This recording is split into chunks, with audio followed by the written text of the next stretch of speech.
ကျွန်တော်ရဲ့မိတ်ဆွေတောက်ကြသားသမီးများအားလုံးမင်္ဂလာပါနော်တောက်ကြသားသမီးများအတွက်တပတ်တာကာလမှာတွေ့ကြရမယ်ကံကြမ္မာအဆိုးကောင်းတွေအတွက်ဒုက္ခကျေပွင့်တဲတော်နမိတ်ကိုတဲတော်ကခုနှစ်ကချပြီးတော့ကံကြမ္မာဖတ်ကြားပေးမှာဖြစ်ပါတယ်အဲ့တော့တောက်ကြသားသမီးတွေအတွက်ပထမဆုံးကြလာတဲ့ကံကြမ္မာနမိတ်ကကြတော့ဒုံနှစ်ချောင်းဆိုတဲ့တဲတော်နမိတ်ဖြစ်တယ်ဒီနမိတ်ထဲမှာဆိုရင်တော့လူလင်တယောက်ကကဘာလုံးကိုကင်ဆောင်ထားတဲ့သင်္ကေတနမိတ်ဖြစ်ပါတယ်အဲ့တော့ဖက်ဖက်ကနေအစဉ်ပြေခြင်းတွေကံကောင်းခြင်းတွေစိတ်ချမ်းသာရခြင်းတွေပြည့်မြောက်ခြင်းတွေရရှိတော့မဲ့အချိန်လို့နားလည်ရမှာပေါ့နော်အဲ့တော့မိမိတို့ရဲ့စီးပွားရေးတွေလုပ်ငန်းဆောင်တာတွေမှာကျွန်တော်တို့ခက်ခဲတွေကြုံနေရင်လည်းစိတ်မညစ်ပါနဲ့စိတ်ဓာတ်မကြပါနဲ့အောင်မြင်မှုကလက်ဝယ်ပိုင်ရရှိတော့မဲ့အချိန်ကာလဖြစ်ပါတယ်အလုပ်ကိုင်းတွေအစဉ်ပြေနိုင်တယ်လူမျိုးသားဘာသာကြားတွေကုညီမဆမှုကြုံရတတ်တယ်နိုင်ငံခြားနဲ့ပတ်သက်တဲ့ခရီးကိစ္စတွေမှာစောစောမောအောင်မြင်ဖို့ရှိတယ်လက်ရှိကိုယ်ပိုင်စီးပွားရေးလုပ်ငန်းလုပ်ကိုင်နေတဲ့တောက်ကြသားသမီးတွေအတွက်ဆိုရင်တော့လုပ်ငန်းတိုးချဲ့ရခြင်းတွေလုပ်ငန်းတိုးတက်မှုတွေဧကမှုချရတတ်တာပေါ့နော်နောက်နိုင်ငံခြားခရီးကိစ္စထူးထူးခြားခြားအောင်မြင်တတ်တဲ့အချိန်ဖြစ်တယ်နောက်အစိုးရဝန်ထမ်းလုပ်တွေကုမ္ပဏီဝန်ထမ်းတွေလုပ်ကိုင်လုပ်နေတဲ့တောက်ကြသားသမီးတွေဆိုရင်ဒီကာလတွေမှာယာတုတိုးခြင်းတို့လစာတိုးခြင်းတို့နေရာကောင်းရခြင်းတွေကြုံရတတ်ပါလို့ရင်ကောင်းမလားမကောင်းလားလို့တင်လားမလို့တင်ဘူးလားလို့ရင်ဖြစ်မှာလားမဖြစ်ဘူးလားရပ်ထားမလားနောက်ဆုံးမလားဆက်လို့ရမလားအဲ့လိုမျိုးပေါ့စိတ်ထဲမှာတွေးရဖြစ်နေတဲ့ကိစ္စတွေအတွက်ဆိုရင်တော့ဒါလုတ်ကိုလုတ်တင်ပါတယ်တော်တော်လေးလည်းကောင်းပါတယ်ကံကြမ္မာကောင်းတယ်ပေါ့နော်နံပါတ်2ကကျွန်တော်တို့အဲ့ဒီအလုတ်ကန်စီးပွားရေးနဲ့ပတ်သက်တဲ့တဲတော်နမိတ်နဲ့တိုက်ရိုက်ဆက်သွယ်တဲ့နမိတ်ကကြတော့ခွဲဖလား3လုံးဆိုတဲ့ကံကြမ္မာနမိတ်ဖြစ်ပါတယ်ခွဲဖလား3လုံးဒီမျိုးသမီး3ယောက်ကခွဲဖလား3လုံးကိုကင်ညှောက်ပြီးတော့အောင်ပွဲခံနေတဲ့အောင်ပွဲရသွားတဲ့ကံကြမ္မာနမိတ်ဖြစ်ပါတယ်တော့ငွေချင်းနဲ့ပတ်သက်ရင်ကံတာအထူးကောင်းပါငွေကြေးကိစ္စတွေအကြောင်းပြုပြီးတော့စိတ်ချမ်းသာမယ်ငွေကြေးနဲ့ပတ်သက်ပြီးတော့ပြည့်စုံခြင်းပြည်လည်ခြင်းတွေရမယ်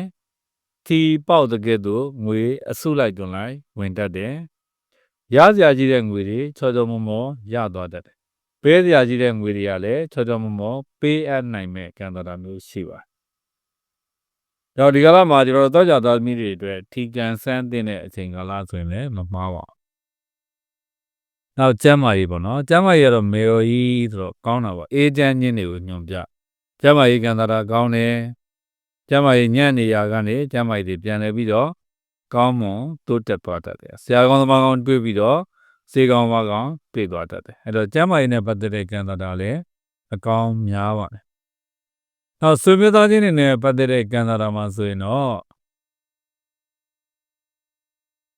ဆွေမျိုးသားချင်းနဲ့ပတ်သက်တဲ့ကံတာမှာဆိုရင်တော့နည်းနည်းလေးအဖို့ထက်ကလေးတွေအခက်အခဲလေးတွေကြုံရတတ်တာပေါ့နော်တချို့စိတ်မပါတဲ့ဆွေမျိုးသားချင်းတွေကိုစီးပွားရေးလုပ်ငန်းတွေလုပ်ဖို့တို့အလုပ်ကိုင်တွေပူးတွဲလှုပ်ဆောင်ဖို့တို့အချိန်ကုန်ခံပြီးတော့အားကုန်ခံပြီးတော့သိပြီးတော့တိုက်တွန်းပြီးတော့စူးစမ်းမနေပါနဲ့နော်ကိုယ်စမ်းညံစမ်းရှိတော့ကိုလုံနိုင်တဲ့လောက်ကိုယ်တိုင်ပဲလုပ်တင်ပါတယ်ကိုယ်တိုင်လုပ်ရင်တော့ဧကံမှုကြအောင်မြင်မှာပါပဲဒီကကဲခဲရပါလေဆိုကိုကဖြစ်သေးခင်တော့နော်ကိုကအရင်ဖြစ်သေးခြင်းနဲ့ဖြစ်သေးခြင်းတော့ကိုတူလေးတွေတူမလေးတွေကိုလာဘာလုပ်မယ်ညာလုပ်မယ်ပေါ့ကိုယ့်ရဲ့ဆွေမျိုးသားချင်းတွေကိုစီးယုံနေကိုကရှိကနေပြီးတော့စီးယုံသိမ့်နေပေမဲ့နောက်ကကြတော့ပါမလာဘူးနော်လိုက်မလာတဲ့အခါကျတော့ဘာဖြစ်လဲဆိုတော့ကိုယ်ပဲစိတ်လဲမောတယ်ကိုယ်ပဲလူလဲမောတယ်စိတ်လဲပင်ပန်းတယ်လူလဲပင်ပန်းအဲ့တော့တက်နိုင်သလောက်စောကြသားသမီးတွေစီးပွားရေးလုပ်ငန်းဆောင်တာနဲ့ပတ်သက်ရင်ဆွေမျိုးသားချင်းတွေနဲ့ပူးတွဲပေါင်းဆက်လုပ်တာတဲ့ဆိုင်တယောက်တည်းလုပ်တာပိုကောင်းတာပါနောက်ပညာရေးနဲ့ပတ်သက်တဲ့ကံတာတွေကတော့တော်တော်လေးကောင်းတယ်ဒီကတော့ပြည်ပနိုင်ငံခြားပညာတော်သင်ကိစ္စတွေမှာထူးထူးခြားခြားအောင်မြင်မဲ့ကံတာမျိုးရှိပါတယ်သင်တန်းတက်ကိစ္စတွေအစဉ်ပြေမဲ့ကံတာမျိုးရှိတယ်ဖက်ဖက်ကနေပြီးတော့စိတ်ချမ်းသာပျော်ရွှင်ရမဲ့ကံတာမျိုးရှိတယ်နောက်တောက်ကြသားသမီးတွေအခြေအနေနဲ့ပတ်သက်ရင်ဒုလေးချောင်းဆိုတဲ့နမိတ်ကပါနော်ဒုလေးချောင်းနမိတ်မှာဆိုရင်တော့အမျိုးသားတယောက်နဲ့အမျိုးသမီးတယောက်ကပန်းနေနဲ့ဝေရမ်းပြီးတော့အောင်ပွဲခံတယ်ဆိုတဲ့နမိတ်ကတော့ပေါ့ဒီနမိတ်ကအင်မတန်မှကောင်းမှကံတာကောင်းတာပေါ့နော်အဲ့တော့အခြေအနေကံတာအထူးကောင်းမှ ချစ်သူမရှိသေးတဲ့လူတွေချစ်သူရတတ်တယ်အိမ်တော်မရှိသေးတဲ့လူတွေအိမ်တော်ကြတတ်အခြေအိမ်တော်နဲ့ပတ်သက်ရင်ကံတာအထူးကောင်းမှာဖဲဘက်ကနေအစဉ်ပြေခြင်းတွေကံကောင်းခြင်းတွေစိတ်ချမ်းသာရခြင်းတွေကြုံကြောင့်စေတဲ့ကြောင့်လည်းကိစ္စတို့မင်္ဂလာကိစ္စတို့ပြုလုပ်ဆောင်ရွက်ဖို့အတွက်ရည်ရွယ်ချက်ရည်မှန်းချက်ရှိတဲ့တောက်ကြသားသမီးတွေဆိုရင်အောင်မြင်မဲ့ကံတာမျိုးရှိပါအဲ့တော့အားလုံးအကြုံအောင်ပြောရမယ်ဆိုရင်တော်တော်လေးကံတာကောင်းသောအချိန်ကာလလို့ပြောမှာပါနော်အဲ့တော့တောက်ကြသားသမီးတွေအတွက်အကျိုးပေးတဲ့ကံကောင်းတဲ့အယောင်နဲ့အနီရောင်နဲ့အဝါရောင်နဲ့ကောင်းပါအကြောင်းကြီးငယ်ကိစ္စရှိတဲ့ကအနီရောင်ဝါရောင်လေးတွေဝစ်စင်ဆောင်တင်ပါကနန်းလေးတွေကတော့တေကနန်း၅ကနန်းအကျိုးပေးတယ်၅ကနန်းတေကနန်းအကျိုးပေးပါနောက်မြတ်စွာဘုရားရှင်ကိုရောမြတ်ကြီးကိုအုံတို့ခေါက်ဆွဲကတ်လူပူဇော်ပြီးတော့ဆုတောင်းမှာအညံ့ခိုက်တွေဖြေပြောက်ပြီးတော့ကောင်းကျိုးလိုရာဆန္ဒရရှိပြီမှာဖြစ်ပါတယ်အဲ့တော့ဒီလ25ရက်နေ့ခရစ်စမတ်နေ့မှာကျွန်တော်ယူရောမင်္ဂလာချမ်းမှာအုံယူပွဲရှိပါတယ်နော်ညနေရနေပြီးတော့ညအထိပေါ့အဲ့တော့မိမိတို့ရဲ့ကျမ်းမာရေးစီးပွားရေးလူမျိုးရေးနောက်ရေးစတဲ့ကိစ္စတွေမှာပွင့်လန်းတိုးတက်စေဖို့အတွက်အုံယူပွဲကိုကျွန်တော်နဲ့အတူတကွာလာရောက်ပြီးတော့ဆင်နွှဲနိုင်တယ်ဆိုတဲ့အကြောင်းအားလုံးကိုလေးစားစားနဲ့ဖိတ်မင်ကပြုပါလေပြီးခဲ့တဲ့နေ့တော့အုံယူပွဲမှာလည်းပဲလာကျင်တဲ့လူတွေဒီနေ့ထားနိုင်ပါတယ်နော်ကဲကျွန်တော်တို့မိတ်ဆွေ9ရက်သားသမီးအပေါင်းနဲ့ကိုကျမ်းမှာစိတ်ချမ်းသာလူရဆန္ဒ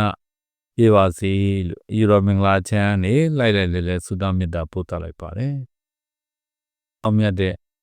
သတင်းကားလေးတွေပါနေတာပေါ့နော်။ဒီကျွန်တော်တို့ယူရောမင်္ဂလာချမ်းကိုဗုဒ္ဓဦးနေ့ကလွှဲပြီးတော့ကျန်တဲ့ရက်ဒီမှာပိတ်ရမရှိဖွင့်ပါတယ်။ဒီလိုမျိုးယူရောမင်္ဂလာချမ်းကပြုလုပ်တဲ့ကြရရာတွေကိုပေါ့နော်။အခါချင်းငွေတပြားတစ်ချက်မှာအတောင်းခံမယ်နဲ့မေတ္တာတက်တဲ့စေတနာတက်တဲ့နဲ့ဆောင်ရွက်ပေးတဲ့ကြရရာတွေဖြစ်ပါတယ်နော်။ကျွန်တော်တို့ပုံမှန်တိုင်းဆိုရင်အင်္ဂါနေ့နဲ့စနေနေ့နဲ့မှာနဝင်းပွဲရရာကြီးရှိပါတယ်။တနင်္ဂ